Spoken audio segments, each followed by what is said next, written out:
जब एक बालक ने अपनी उंगली पर पर्वत उठा लिया और इंद्र का घमंड टूट गया। 7 दिन 7 रात, एक पर्वत और एक बालक, यही है गोवर्धन लीला का रहस्य।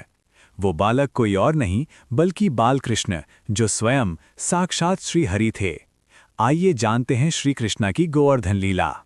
द्वापर युग में जब श्री कृष्ण बाल और किशोर अवस्था में ब्रजभूमि के गोकुल वृंदावन में निवास कर रहे थे, तब वहां वर्षा के देवता इंद्र की पूजा प्रतिवर्ष बड़े यज्ञ के रूप में की जाती थी, क्योंकि ब्रजवासी ये मानते थे कि इंद्र की कृपा से ही वर्षा होती है, खेत लहलहाते हैं और पशुओं के लिए घास चारा उपलब्ध होता है। एक वर्ष श्री कृष्ण ने नंद बाबा से यज्ञ की तैयारी का कारण पूछा और फिर गहन तत्व ज्ञान से ब्रजवासियों को समझाया कि मनुष्य को अपने कर्म, प्रकृति, गौओं और उस भूमि की पूजा करनी चाहिए जिससे उसका जीवन चलता है, क्योंकि इंद्र भी अपने कर्म फल के अनुसार ही वर्षा करते हैं, वे सर्वोच्च नहीं हैं।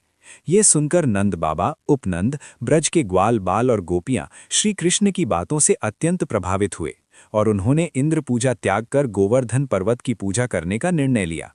गोवर्धन पर्वत को अन्नकूट के रूप में भोग अर्पित किया गया।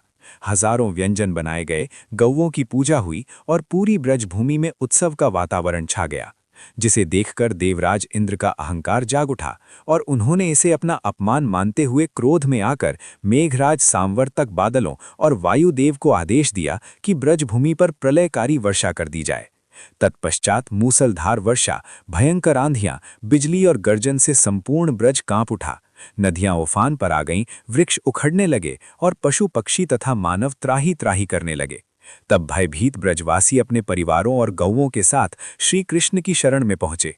तब करुणा सागर श्री कृष्ण ने अपनी दिव्य लीला प्रकट करते हुए अपनी बाईं हाथ की छोटी उंगली से पूरे गोवर्धन पर्वत को ऐसे उठा लिया जैसे कोई बालक छत्र उठा ले, और उन्होंने ब्रजवासियों को उसके नीचे आने का आदेश दिया, जहां 7 दिनों और 7 रातों तक वे सभी सुरक्षित रहे। न उन्हें भूख लगी, न प्यास, न भय, और श्री कृष्ण मुस्कुराते हुए पर्वत को धारण करते रहे, जबकि इंद्र निरंतर वर्षा करवाते रहे। किंतु अंततः उन्हें अपनी भूल का ज्ञान हुआ और उनका गर्व चूर चूर हो गया। तब इंद्र अपने ऐरावत हाथी पर सवार होकर ब्रज आए, श्री कृष्ण के चरणों में दंडवत प्रणाम किया और क्षमा याचना की। तब श्री कृष्ण ने उन्हें उपदेश दिया कि अहंकार ही पतन का कारण है और देवता का धर्म है सेवा, विनम्रता और लोक कल्याण। अंत में श्री कृष्ण ने गोवर्धन पर्वत को यथास्थान रख दिया और ब्रजवासियों ने आनंद, प्रेम और भक्ति के साथ अपने आराध्य का जयघोष किया। तभी से गोवर्धन पूजा और अन्नकूट महोत्सव की परंपरा आरंभ हुई, जो ये संदेश देती है कि जब भक्त सच्चे हृदय से प्रभु की शरण में आता है तो स्वयं भगवान प्रकृति और देवताओं से भी उसकी रक्षा करते हैं।